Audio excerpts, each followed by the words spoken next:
Yeah, yeah, yeah. What, what? You, you, only you, only you. You are my love life. I love you. Why? No one else can take me there. See myself around. Only can see that. Only you. See myself around. What's up? This is the Jayman Show on WBC 102.9 FM. I'm your host, Jayman Bonner, and with me today is my producer, Poole. He hears producer for me, New Edition, Bobby Brown, you name him. He's the man. So welcome, Poole, to the show. Thanks for coming on my show. I appreciate it. Oh, wonderful. No problem at all. Thank you for having me. Thank you. No problem. So can you tell me a little bit about yourself and how you got started and what you're working on? Yes. Well, my dad, I have to actually bring up my dad when it comes down to me, is because Okay. my father was one of the first managers and producers of the first boy band here in Boston. Okay. And his name was Donald Poole. I'm Donald Poole Jr. He's Donald Poole. And back in 1968, he started a boy band in Dorchester, Mass, on Wilcox Street off of Blue Hill Ave called the Energetics. And the Energetics consist of three boys at the time: Joey Light, Melvin Franklin, which is my oldest brother, and Calvin. I don't recall his last name, but yeah, they started out when it was around about I think 11 and 12 years old back in 1968. Yeah, and then so to make a long story short, they started rehearsing at my mom's house, and where we lived in Roxbury, in the kitchen. I'll never forget it. We would be playing outside, and when we see them pull up, we will run upstairs, and our dad would always be like, "Y'all go on outside," and so we can rehearse and stuff. But we will always find our way to sneak up and peek at them rehearsing and everything. And so I got really interested because it seemed like it was a lot of fun. It was like my father was showing them how to do notes and harmony and blend their harmonies and do dance steps and everything. He was really grooming them to become very good artists. Yes. You know what I mean? And it was fantastic. Okay. Wow. So how did you movie start pushing for these artists like New Edition, Bobby Brown? How were you able to get down? Okay. Well, with the passion of music itself, you find yourself in a circle of people who also have passion for music. Okay. And so I started, working with certain people, and next thing you know, I built my way up to Roscoe Gorham. Now, Roscoe Gorham used to work with my dad. Okay. So what happened was he heard that I'm an up-and-coming producer here in Boston. So he summons me to come down to his shop, and I went down there, and I was like, "Hey, how you doing, Roscoe?" And he remembered me when I was a little kid. He was like, "Yeah, I heard you're real good at producing and stuff." I said, "Well, I'm doing my thing, And he was like, "Well, I wanna introduce you to somebody." And I said, "Yeah, sure." So all of a sudden, we go up in the building, and upstairs is Maurice. Oh my God. So Maurice is just like, I got a group of young kids that I'm working with right now called New Edition and stuff. And I would like to know if you want to come into the studio and, just take a listen to them and stuff and, see what you can do to help out. Next thing you know, I'm over there. It's called the House of Hits. It's over in Roxbury down by Dudley Station. Wow. And that's where New Edition used to rehearse. And I used to go down there and work with them inside that building and stuff, and listen to their recordings. And at that time, New Edition, they could sing a little, but they wasn't, incredible singers as they were when they got older with Johnny Gill. Yeah. So Maurice and his brothers, them used to actually, you're gonna kill me, but they used to sing on the tracks a little bit, you know what I'm saying, to help out. And as they groomed, they got to a point where they didn't need to do that anymore. But in the beginning, that's what they did. Okay. And that building was the same building where he groomed New Edition. New Kids on the Block also. Okay. Wow. Yeah. Wow. So what was like working with them? And what was like to meet Michael Jackson and Babyface, these other stars, TLC? Yes. Yes, because when I got in with Maurice, Hmm. it got to a point where he was sending me like to like LA. He would call me up and say, Don, I need you to take this group to audition. And Hmm. I'll be like, okay, all right. So, where? I'm thinking he's talking about like in Dorchester, Mattapan, or, Hmm. the next Newton, or some towns around here. Yeah. But he's referring to LA. Oh yeah, So he's like, California. Yeah. yes, in California. So he's basically like, yeah, I got a first class ticket for you and the group, and I'll meet y'all down there a little later, because he had a mansion down in LA, Los Angeles, Okay. and he gave me the keys and stuff. So I flew out there and with the kids and stuff, and we would go and stay at his mansion. Hmm. And we had a meeting with a couple of investors and stuff like that. And I would take them over to their house, Hmm. and they would sing for him and stuff like that. And they would get back to Maurice and tell him how they liked it. And Okay. And so when you're down at this, is that where you met Babyface, Michael Jackson, TLC, these stars at this event? okay, the way I met a lot of these stars is because in Hollywood, when Hmm. you're in this particular circle, Yeah. you go to these particular parties. Yeah. And when you go to these parties, you never know who you're going to see or who you're going to meet. Okay. So one of the parties I went there, it was on a level where it was more like a hip hop party. So Hmm. I met Ice Cube there. I met P Diddy there. Yeah. I met Babyface. Yeah. Jimmy Jam, Terry Lewis. I met at another party. Okay. So it's just different parties, different clientele. And believe it or not, at these parties, you don't see too much of a mixture.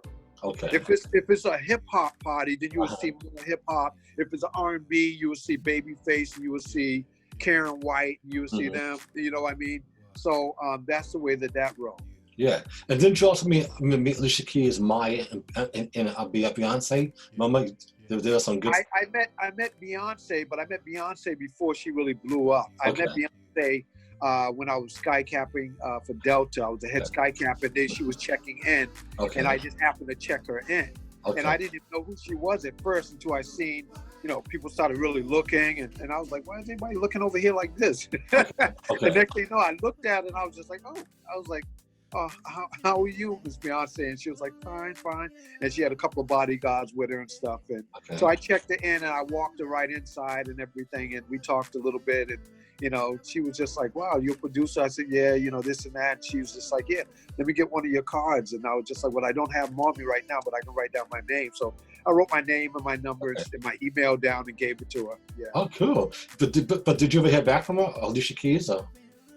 No, not really. And mostly you never really do, to be honest with you. Yeah. The only time you really hear back from an artist like that, if you met them in a situation where you was in a studio and they came in and you was referred to work on a project in the studio with them, and they actually seen your work and they like what you're doing, that's when you see them. But if they met you outside of that sort of situation, I don't think that you will most likely get a call back unless you're very lucky. I see. So what was like to meet Michael Jackson, the King of Pop? Yeah, Michael Jackson, that was a thrill because I actually followed Michael Jackson from the beginning. Me too. From his Motown audition. I followed Michael Jackson. I know every song. I know his whole entire life story. I know the whole entire thing. So I followed him greatly, and my music actually has influence and has the essence of him in some of my tracks and my arrangements and stuff like that. So how'd you get to meet him, though? Michael Jackson, how'd you meet him? Yeah, Michael Jackson, believe it or not, I was with Maurice Starr. Okay. And we went to record in the studio in New York City, in Manhattan. It was called Life Venture Studio.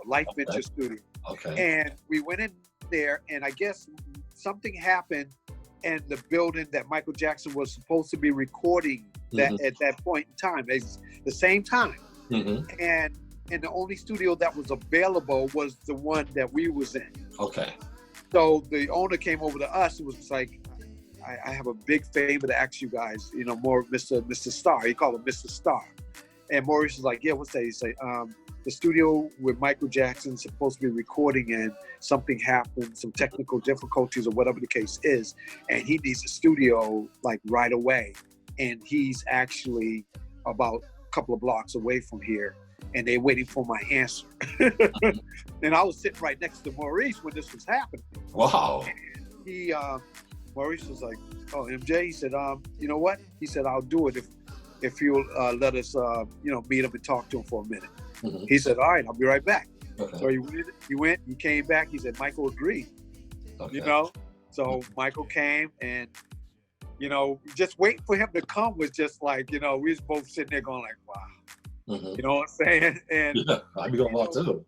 next thing you know, the bell rings and the door opens, and I can't tell you how that feels. I mean, it's, I'm not starstruck at all too much, but, the King of Pop that's a whole nother level. Yeah. You know what I mean? And he basically walked through the door, and it's just almost like, it's almost like a dream. You're just going like, it's real, Mm-hmm. And he came in and stuff, and he's like, "Hi, fellas, I really appreciate this, this and that. I really have to get this recording done." And Maurice was like, "No problem." I was just like, "No problem at all," And he sat down. He was just like, "So, he said, you produce?" And I was like, "Yeah, I produce and stuff." He was like, "I would like to hear some of your stuff." And I was like, "Are you kidding me?" I was like, "Of course," Mm-hmm. Yeah. And, so we just chatted for about it was quick. It was probably like 5 minutes. Okay. And then we said, we're not going to waste some more of your time, Mr. Jackson. We know that you're busy and that you want to get something done. We really appreciate you taking the time. But he said, no. He's really laid back. He was just like, no, thank you for allowing me to use the studio. And we was like, no problem at all. And, and so that was great. Well, so did you get some stuff? Did you get this music? And did you ever hear back from Jackson? Did you have some stuff? Michael Jackson got every producer probably in this world on his coattail. So, I mean, I wasn't even expecting to hear back from Michael. You know what I mean? Yeah. Michael will only probably work with you if you're referred to him by somebody in his entourage. Yeah. If they say, this producer here is just super hot or whatever the case is or whatever, But that was just more his appreciation of being able to get to studios, you know what I mean? And stuff like that. So I wasn't really looking forward to hear anything like that. Like, I know how it works. And you got to be introduced a certain way and at a certain time and by certain people in order to get clicked in there. You know what I mean? And even if you're on a level of even Maurice style, what he was at that time, still, because Maurice had Whitney Houston calling him, wanting him to do tracks, and he just didn't have time at that point because New Kids on the Block was so huge, he didn't have time. Oh my God, wow. So what year was this that you met him? Was it back in the 90s? Yeah, this is in the 90s. Yeah, this is like in the mid 90s. Wow, that's amazing. It'd be able to be Michael Jackson. I wish I could have met him. Yeah, it was incredible. I mean, we didn't even get a chance to be like pictures and all that stuff like that. We were just like this, and we said, thank you very much for spending the time. And then he said, no, thank you, and then we just walked out. Okay, now can you tell us some more about group Montasia and how that's going off? Yes, Montasia is a friend of mine's, Chris Empton, and we call him Mr. Harrington, and myself. Okay. And basically, I've been working with him now for around about 20, I would say probably like 23 years. Okay. And I met him. I was working at the hotel, the Hilton Hotel, and he was walking by singing in the street. Okay. And he sounded incredible, and I was just like, "God, this guy sounds great," And me being a producer, I just had this little side job, and I was still doing some producing on the side, but I still had a side job just to bring the steady money in at the time. So I went over and I said, "Excuse me." I said, "Can you come here?" I said, "I'm a producer." I said, "You sound real good." And he was like, he was looking at me kind of like, because this street is kind of dark. Yeah. So he was looking at me like, I'm not walking up on this guy, I said, no. I said, honestly, serious. I said, I'm a producer. You sound good. I just wanted to talk to you, Yeah. So he kind of warmed up to me and stuff, and he came up, and make a long story short, we talked, and I actually had some recording CDs of some tracks that I've had. Okay. And he listened to him. He was just like, wow. He said, this sounds pretty cool. And he says, I hear something to this. And he started singing to the track. And I was just like, wow, you sound good. So what happened was we hooked up, and I built the studio, my first studio on Rockledge Street in Roxbury, Mass. And he came over there, and I started recording him and stuff, and we started going to New York, shopping deals, LA, shopping deals, going different places, shopping deals. And then he moved to, we did that for years. And, you know, we got a little, you know, we made a little success out of it, but, you know, not nothing to change our lives, but just a little bit. And then he moved to Nashville to pursue country music. And that didn't work out. Then he came back. And I said, Emerson, let's hook back up and let's try to do something else with today's music. And he was like, all right, fine. So we did, and we formed Montasia, and we put our stuff on social media, because back then social media didn't exist. Yes. So to get a record deal or any interest today, you got to be on social media. If you're not, you're sleeping underneath a rock. You know what I mean? Absolutely. Yeah. So, you know, we formed the group Montasia, and you know, we put it on social media. This record label out of England loved our stuff, got a hold of us, and we signed a deal with them, and that's who we're with now. And we've been putting out singles here and there off of the label. Cool. So I'm down for that too. You know, we're gonna make a song for the Corona Fellas. You know. Oh, absolutely, Jai. Absolutely, because she actually is open, because she knows not only you know, I'm an artist underneath the label. I'm not a producer. I'm a producer, but not underneath the label. I'm an artist underneath the label. Exactly. But also she knows that I produce, and she's just like, you have any artists? I said, yeah, I got a few artists that I can present to the label, but once I get them polished and ready, I will present them to the label. And she said, okay, when you're ready, we'll listen to them down. Okay, I'm ready soon, no problem, because I want to have them by the end of the year, you know, for winter comes, you know. So. Yes, and it's called NSX Records, and they have major distribution with BMG International, which is a big distribution company. Okay, that's what we need, you know, get out there, you know, so I'm ready for it, because... Absolutely. Now, also, too, I just wanted to bring up that it's funny how it started. I'm Grandpopking, as you can see it. Oh, yes, yeah. Yeah, you know, and I gotta get... Are you seeing it backwards or forward? I'm seeing it forward. You're good. Okay, good. Because on mine, I'm seeing it backwards, so I just want to make sure. But I just wanted to bring that into everybody's attention, too, because... Grandpopking started by my granddaughter, and what happened is kind of funny. You know, my grandkids come over to the house every weekend, and me being into the music and the entertainment business, I always get them to do some acting or some dancing or something like that, so we have a good time on the weekends. Absolutely. So one weekend I worked overtime. You know, to make a little extra money, so I couldn't do it with them. So they came over. They was like, "Grandpa, we're not gonna do, you know, acting and stuff." I was like, "Oh, I'm sorry." I said, "I got to go to work," you know. And I said, "But I'll tell you what I'll do. I'll do a dance, and I'll send it to your phone. Okay, and then that way y'all can practice the dance." And they said, "Oh, okay, all right, cool." So I did that, and I guess my oldest grandchild liked the dance so much, she thought it was so cool. She took it and she made me a she made a profile for me on TikTok, and she put the video up on there.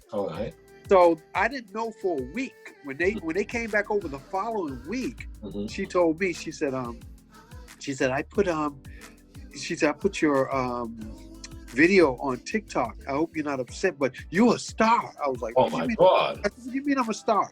She said over 1,000 people looked at your video. And I was like, 1,000 people on what? She said, TikTok. I said, what is TikTok? A clock? What is a TikTok? I said, what is a TikTok? I didn't even know what TikTok was.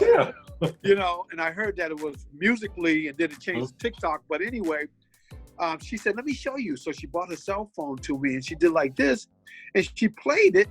And I saw me doing the dance that I had, you know, at the thing there. Then she showed me all the likes. It was 1,100 and something at that time. And I was like, all those people saw my video? And she was like, yeah. And I can tell you right from there, Jai, there was no turning back. Okay. So, and that was about a year and probably like a year and 4 months now. Okay. And from that time, I basically grew it to become Grandpopking. Oh yeah. Okay, I'm huge on TikTok. I got around about I think like 3 million views That's good. Yeah. right now. You Mhm. know, and at that time, TikTok now people got 40 million views and stuff like that. Now they got a lot of views now. But the thing is that people really caught on to my dance because they said, well, there's a lot of people dancing on here, but the way that you dance is a little different. I hear that a lot Yeah. from my from my viewers and my fans. Okay. But the second thing is that they saying, well, they know that I'm 54. Oh my God. And the way that I dance on TikTok at 54, they're going like at 54, the way that you dance, Mhm. But I used to be a dancer back in the days. There used to be a group called Funk Effects out of Boston, Massachusetts. And I used to dance against them with my own group that I taught to dance. Okay. And it was Funk Effect. We was the only big popping, group in Boston. Yeah. So over the years, I kind of stopped and did music. But then when that happened on TikTok, I kind of brought it back and kind of perfected it. So now I'm Grandpopking, and I'm opening up a merch store coming soon in the next week or so, where you can get this type of gear right here. Yeah.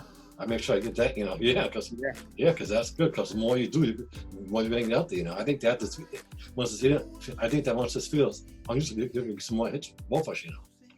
Oh, absolutely, absolutely. And to be honest with you, I would like to do something musically underneath this name, Grandpopking, because Grandpopking is already out there. Yeah. And people already know it and love it. I mean, I get so much text on TikTok. And I respond to 8 out of 10. That's good. I actually even have some of the fans say, we read through your things. You respond to mostly all of your fans, and that's incredible. You must spend a lot of time doing that. And I said, yes, because who make you. Yeah, exactly. You never get so big where you forget about your fans. Never. Because they are the ones who are basically going like, you know what, I love this guy, and they'll sit there and tell this person, this person, this person, this person. If they tell 10 people, probably 7 or 8 out of the 10 is going to be your new fan. So they really are out there pushing for you. Absolutely. So I love my fans. I know. I absolutely. I feel the same. I love my fans too. Absolutely. They play a big role. They do it. Yeah, absolutely. Now, when are you? What are you working at Regency, right? I'm sorry. Now, when are you working at the Hyatt Regency Hotel, right? Hyatt Regency Hotel. Yes. I'm a full-time engineer at the Hyatt Regency Hotel. That's my my 9-to-5 job. Okay. And I have a small construction business with my brother who lives here with me. Okay. And we do that whenever we get free time and stuff, or a job comes up here and there, we'll do that. And I also do the music, full time also, and managing my Grandpopking page and YouTube page also. Okay, yeah. And so what was like with the Jacksons at the hotel, the Jackson 5? Yes, the Jackson 5 came to my hotel, the Hyatt Regency Hotel, downtown Boston, Massachusetts. Now, how that happened is because mostly everybody at the Hyatt know about me as a producer, know I'm in the music seriously. And not only that, knowing that the Jackson 5 and Michael Jackson is like top with me, because I followed everything they did ever since they started. So they was waiting for me to come in. Okay. So as soon as I came in, normally I would go upstairs to the engineer department and get the building turned over to me and everything, but they would not let me get upstairs. I mean, even the GM came over and said, Donald, can I speak to you for a minute? I'm like, yes, sir. I thought I did something wrong. And he said, I just want to let you know that the Jacksons are in the hotel. I wanted to be the first to tell you, he said. And I said, the Jackson 5? Jacksons? And he was like, yeah. And I was like, really? He was like, yeah. He said, so I'm sure you're going to get a chance to meet him or see him. I was like, oh, you ain't lying, So he talked to me for a minute. And then when I went through the doors, we have the PBX operator in the front desk office and everything, and the people who check you in and stuff. A few of them came running over to me. Donald's here. So it was like, Donald, can you come to the PBX office? So I came in. It was like, I said, yep. I said, the GM told me. They was like, oh, he beat us to it. I said, yeah. I said, I heard the Jacksons in house. I said, yep. I definitely want to get to meet them. So now it didn't happen the way I thought it was going to happen. I thought I was going to actually go up there or see him somewhere over, at the bar or whatever. But what it was is I was downstairs on the lower level, Okay. and I was coming up. And when you come up to from the lower level to P1 level is where you come into the hotel. Okay. Okay. And so when the doors opened, guess who came in the elevator? The Jackson, right? It was no. This was the Jacksons, not the Jackson 5. The Jacksons. The Jacksons. Okay. Okay, I'm sorry if you did ask about the Jackson 5. That's another story. Okay. But this is the Jacksons. Okay. And this is after Michael passed, so it was only Jackie, Marlon, and Tito. Okay. Okay, Jayman wasn't there, and Randy wasn't there. Okay. Okay, so they all three of them come into the elevator, and I was like, yeah, how you guys doing and stuff like that. So I'm the assistant director of engineering here. I said, welcome to our property and stuff like that. So I follow you guys ever since the beginning. I said, I'm a big fan. I said, what do y'all doing in town? Y'all something going on? He said, yeah, we're doing a couple of shows and a couple of benefits, raise money and stuff like that for good causes and stuff like that. I said, well, that's great. God bless you guys and stuff. So we talked for a minute, got off the elevator, talked for about another 2 or 3 minutes, and I shook their hands and stuff like that. And then I just, they just went their way.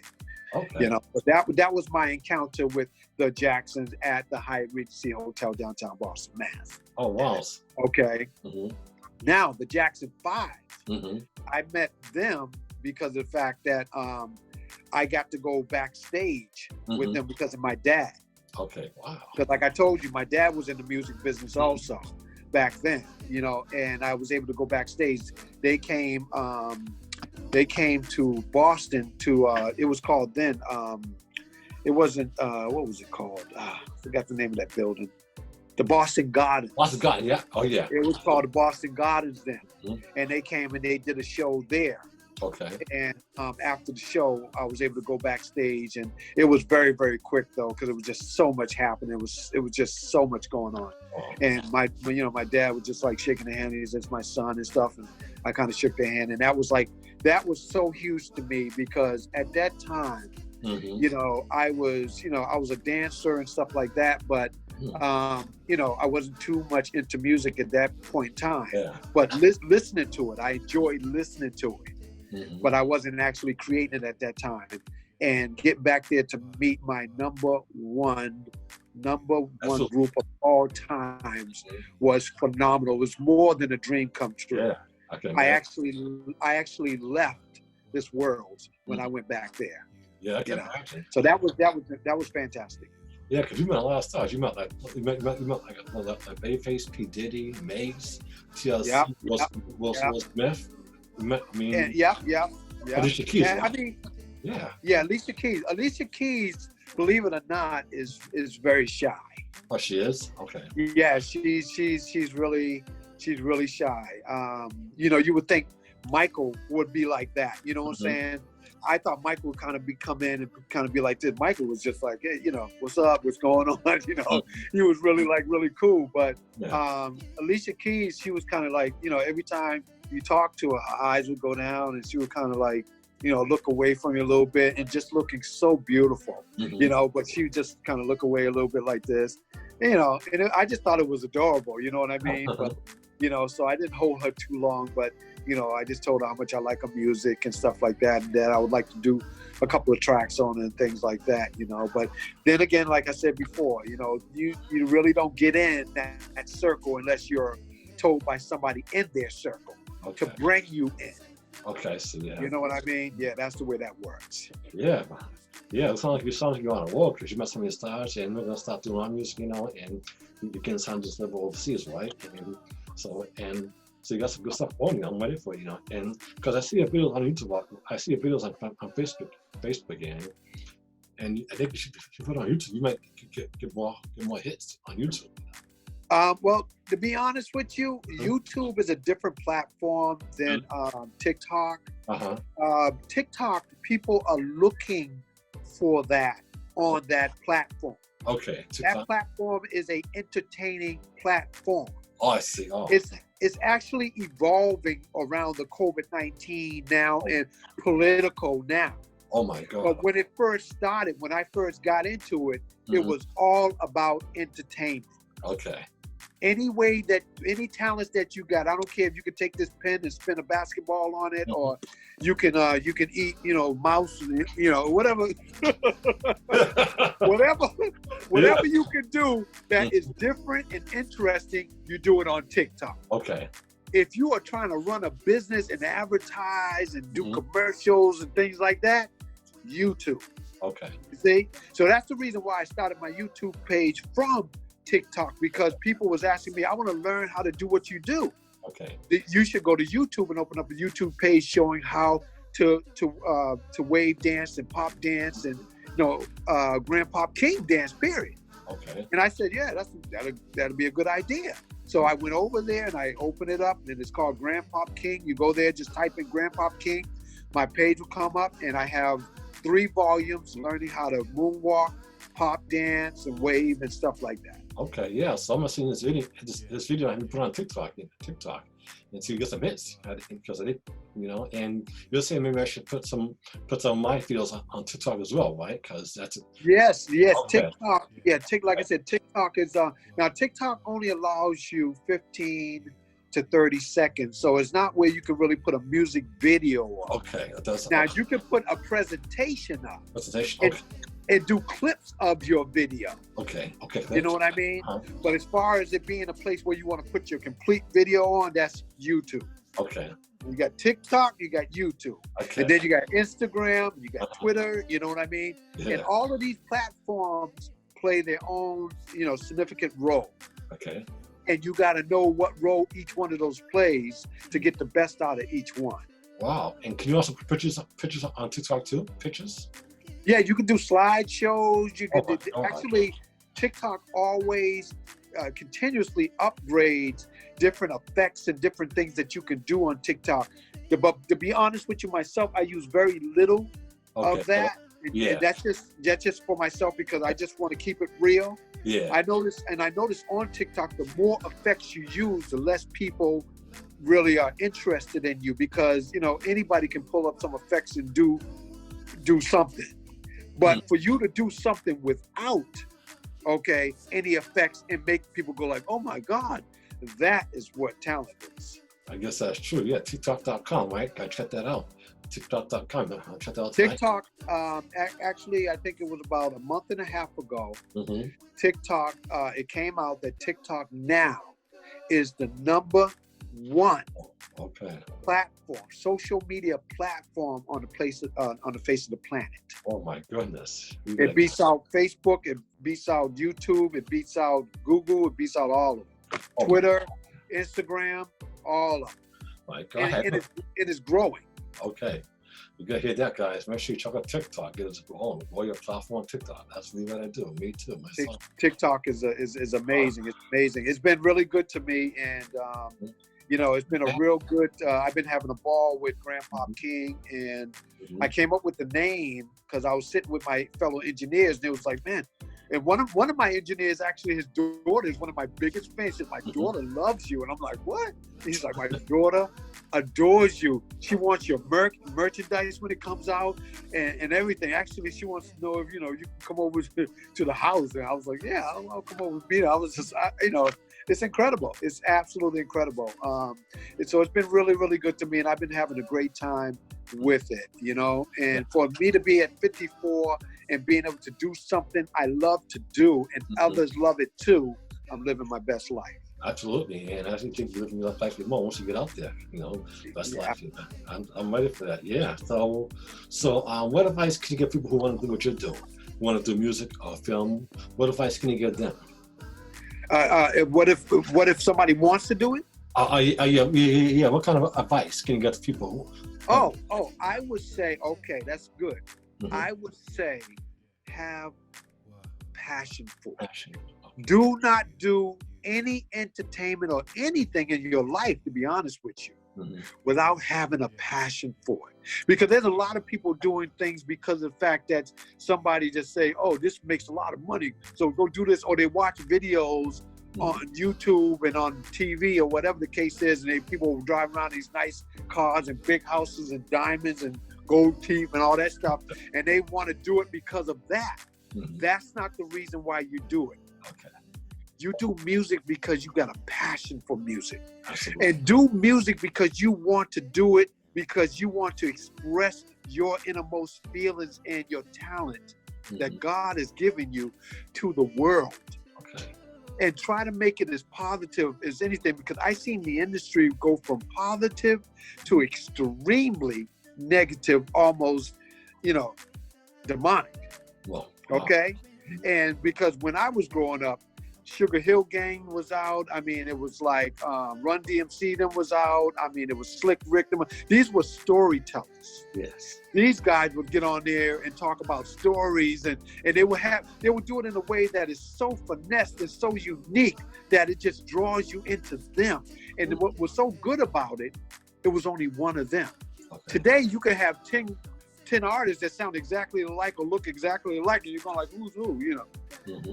That's why I say have a passion for what you do, because the passion is going to shine. It's going to come out automatically, naturally, because you love it.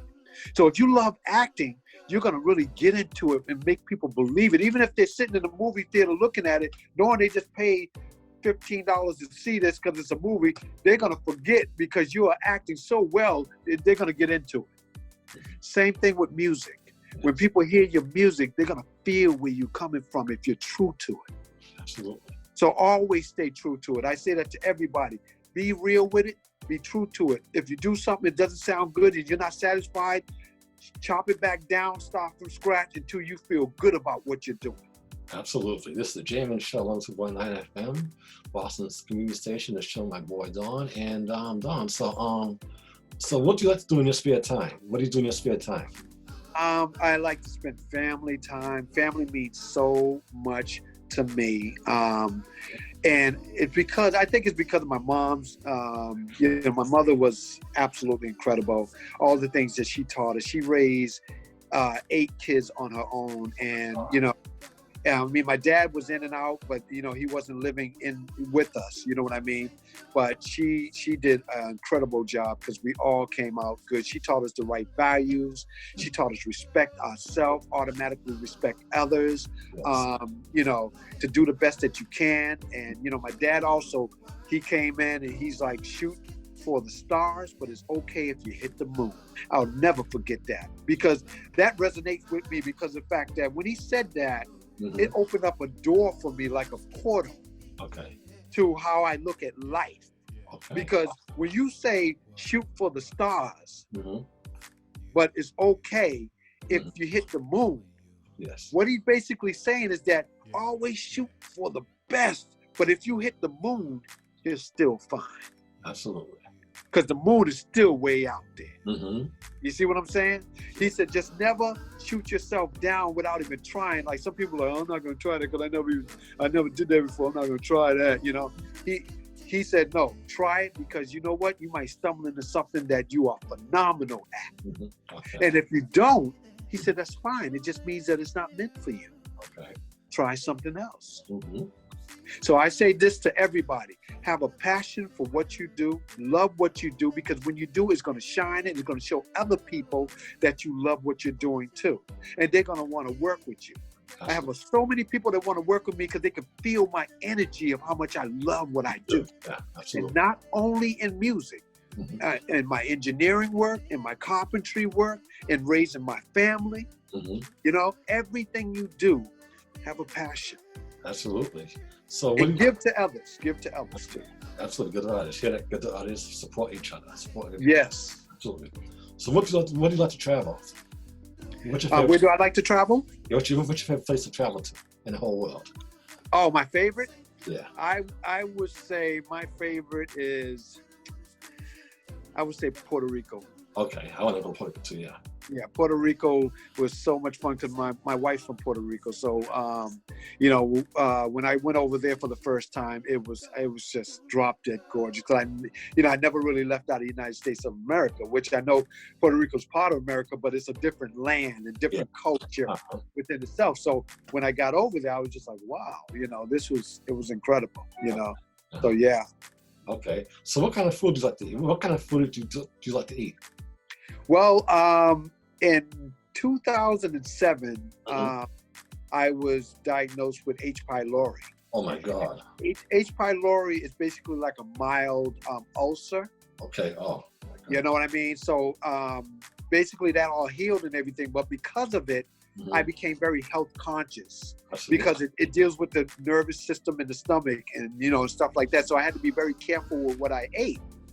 And I was a heavy set boy. You remember me, Jai? I remember, yeah. You know, I was heavy set. And what happened was, because of that diet that I had to change into, I actually loved it.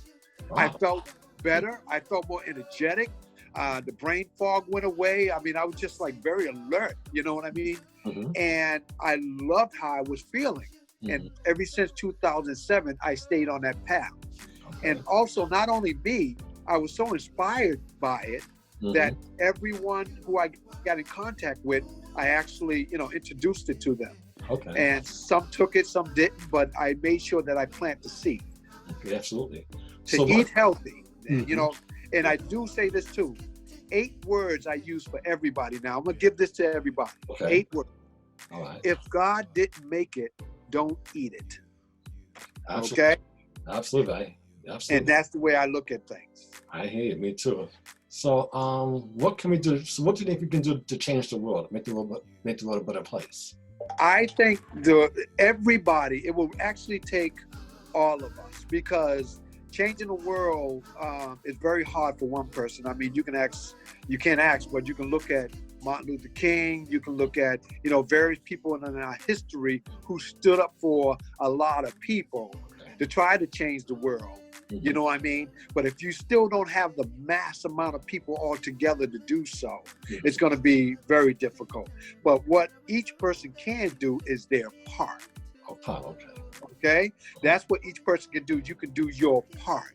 Because God made everybody different. And everybody got something different to bring to the table, but underneath the same agenda. And that's to bring peace to the world so we can all just live happily.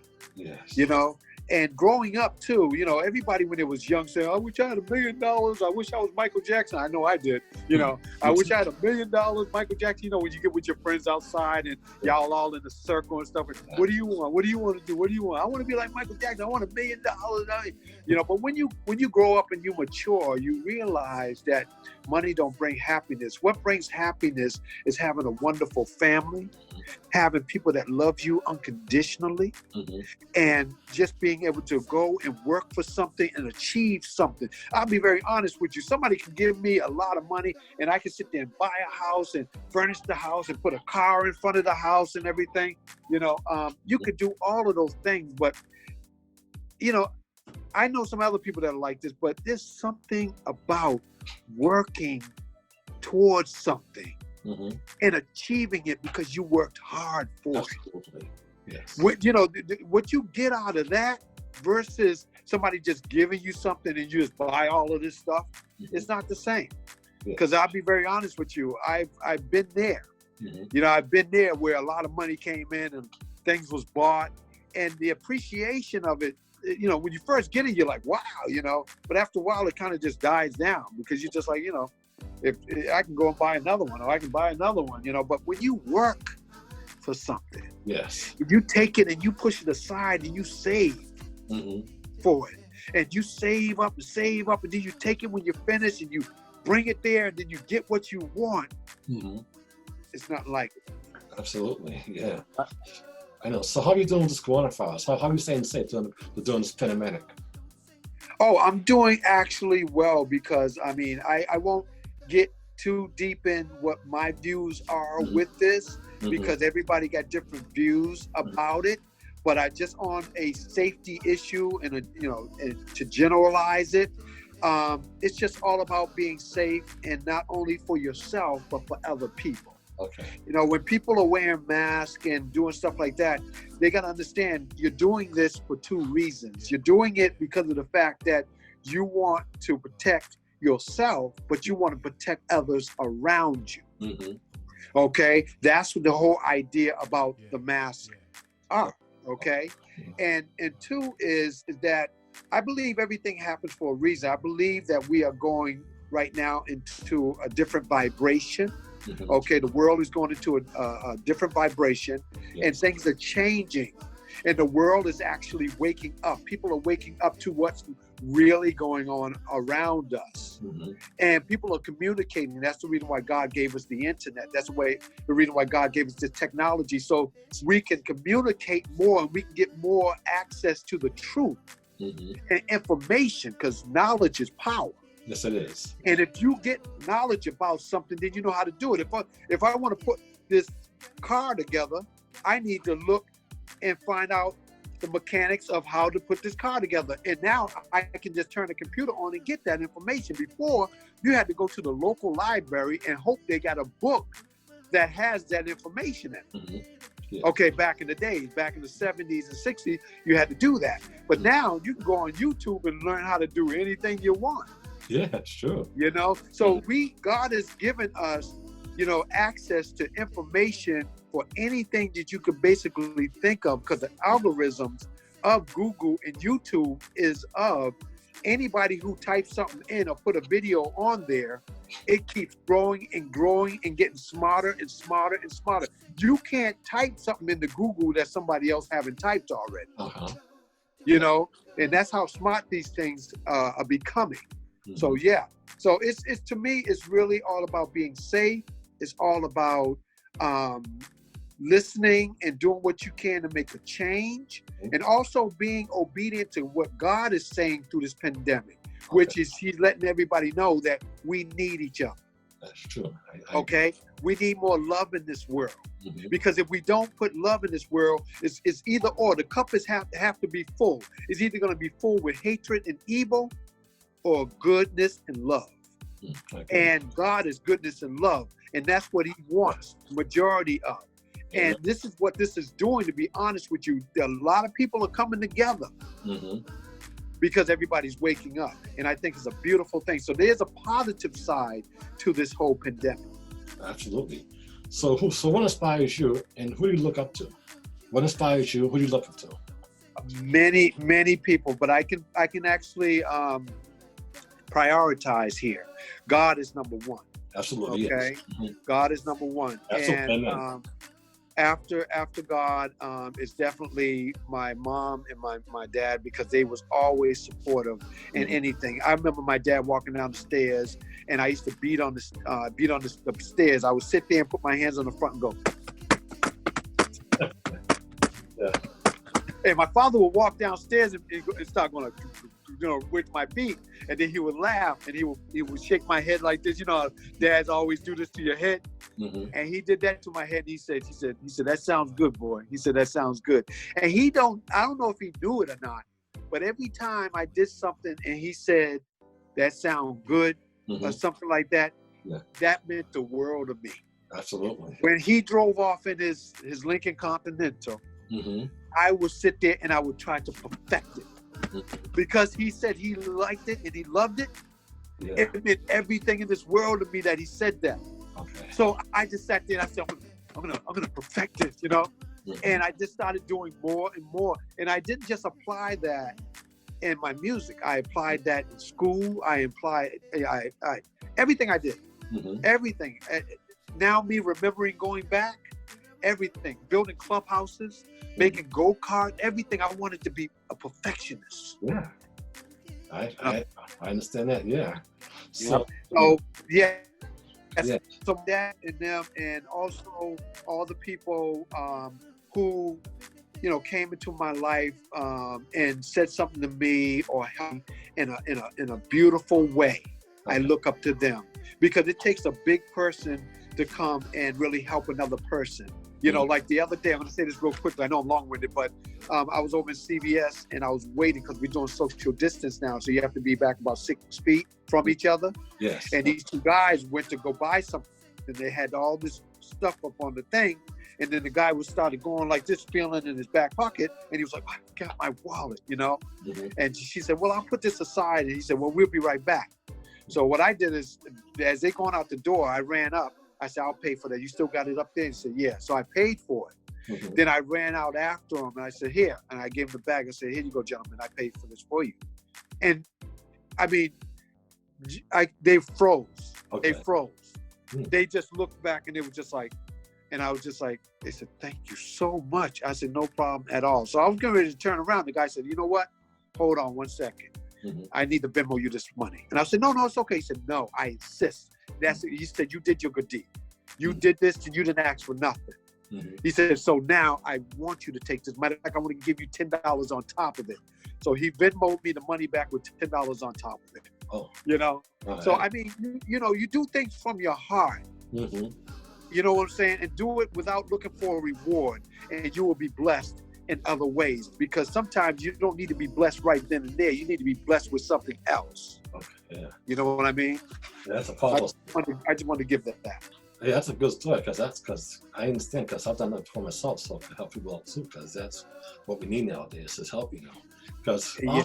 also a lot of people think that they should drop out of school, but that's to get a deal. But that's not right now. You should at least finish high school and then try and get a deal. You should have an education. That's why I'm in school now.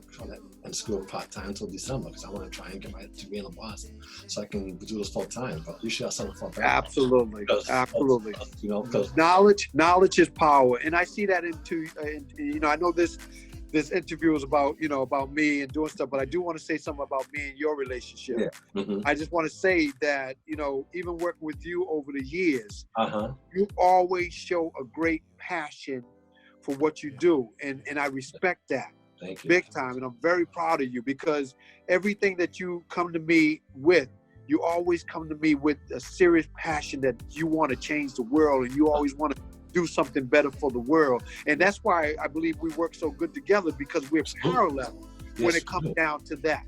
Uh-huh.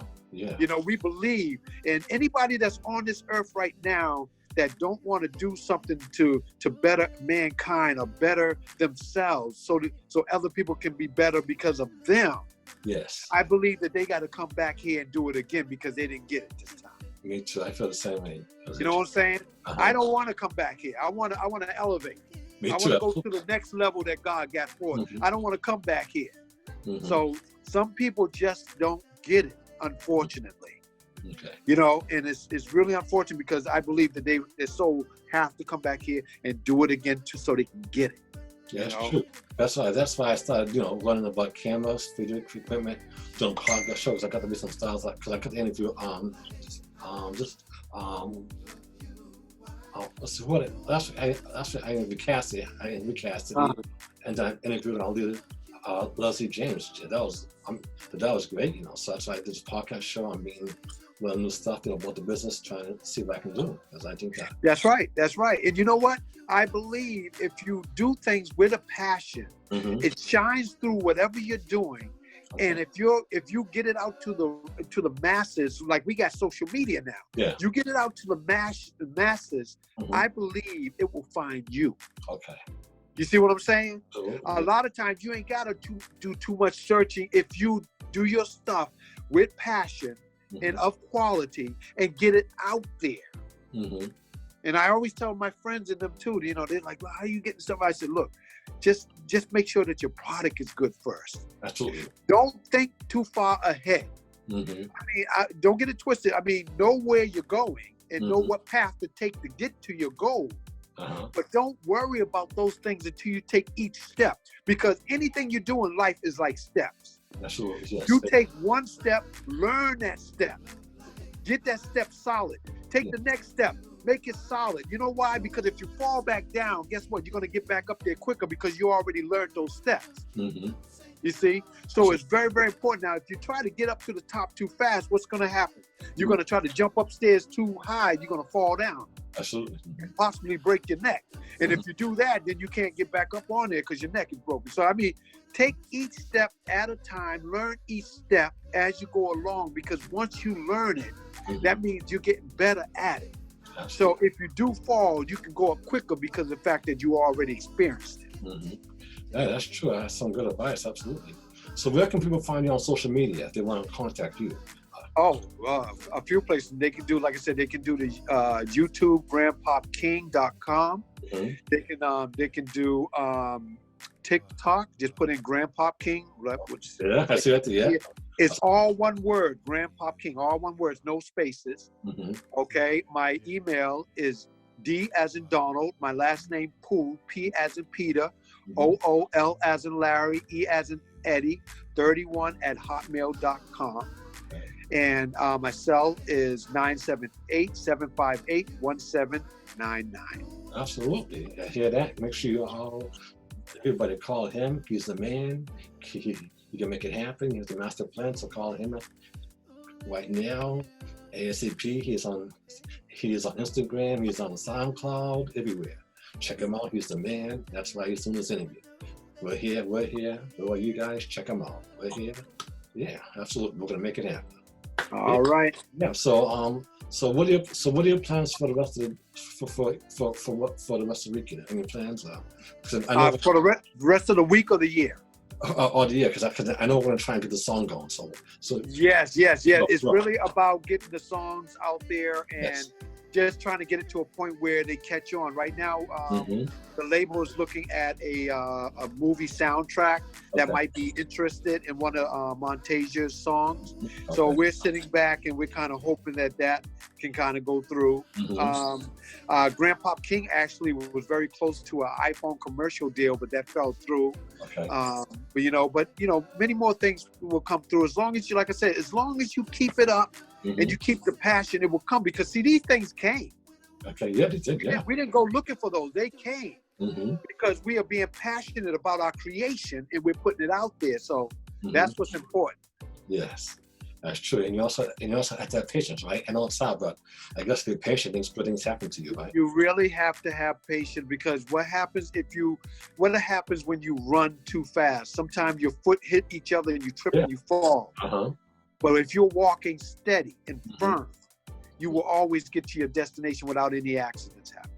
That's true, absolutely. Yeah. Absolutely. So always take your time, be patient, and also pay attention to detail. Because anything that you see, they're gonna see. Okay. Anything that you hear, they're gonna hear. Okay.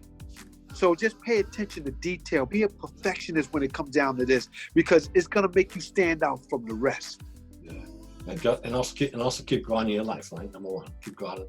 Number one, and be obedient, because I believe that we have lost that connection. Even though we're connected with God, a lot of people are not listening. When you're getting ready to walk across the street and something tells you not to do so, listen to that and just stop for a minute and look, because those are your guardian angels that God has with you. Okay, your subconscious mind is your guardian angels. And you have to stay conscious. Sometimes be quiet. Stay still. And listen. That's true. The one key is stay quiet, listen, do what you know how to right, and I believe you'll go on. Absolutely. Yeah. Oh, this is a powerful interview, and I'm glad you shared the wisdom with me, because people have to hear this. What you've been doing, they have to hear this information, because I think it's going to help a lot of people out, especially now. So, it's a pleasure.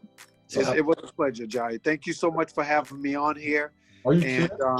I look forward to working in the future. Definitely. We will definitely make it happen. Are you kidding me? The more interviews, get the song going. Just try to figure the time to wear, so we make it happen. Because I think this is going to be a powerful interview. People have to hear this information because it's out there. So you have to absolutely. I agree. Absolutely. I'll make sure I put it on YouTube and send it to you. And you can play, and maybe you could pick down some things and put it on TikTok as well. I appreciate it. Okay, so please, I encourage everybody, please go and take a look at my my TikToks. It's Grandpopking, okay, on TikTok. Just type it in and take a look at my videos and give me some props if you like what you see. Absolutely, and I must send it to you right now. As soon as I edit, I'm gonna send it to you, and you can put it on YouTube, social media, and we'll make it happen. Okay, absolutely. All right. Thank you very much, Jaya. You have a blessed night. Okay. You too, and everybody have a blessed night, and stay safe and stay positive. And keep God number one. Number one. We'll touch soon. Okay, I promise. Love it. We'll be in touch soon. Thanks again. All right. Bye-bye. Take care. Goodbye.